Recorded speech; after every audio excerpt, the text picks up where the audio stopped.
In today's video, I'm going to teach you how to connect Outlook to Excel so that you can seamlessly transfer data between these two powerful tools, making your workflow more efficient and organized. Let's dive right in.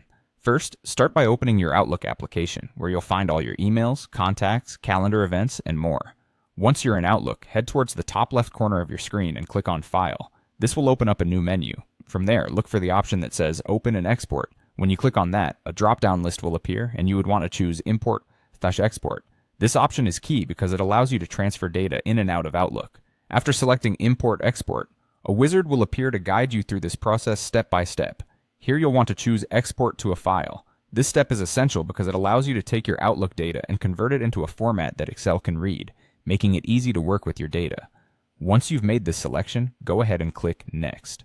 Now you'll be prompted to choose a file format. Here you should select comma-separated values, commonly known as CSV. This format is perfect for our needs, as it retains the integrity of your data and is easily opened by Excel for further processing. The next step involves choosing which folder from Outlook you want to export data from. You have several options here. You can select your inbox if you're focusing on emails, contacts for address books, calendar if you need your appointments, or you can choose another folder containing the data you wish to export. Choose the most appropriate folder to suit your needs.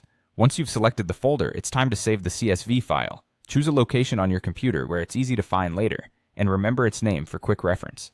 Saving it in a location like your desktop or a dedicated folder can save you time down the road when you're searching for it. With your CSV file saved, go ahead and open Excel. Once Excel is open, locate the CSV file you just saved and open it. Excel will quickly display your data in a grid format, making it easy to edit, sort, and manipulate as needed. And there you have it. Your Outlook data is now editable in Excel. You've successfully connected these two applications, streamlining your productivity by making your information more accessible and easier to manage. I hope this guide has made the process clear and simple. Feel free to explore further how this data can be utilized once it's in Excel, and enjoy the newfound efficiency in your workflow. Thank you for watching, and until next time, happy data managing.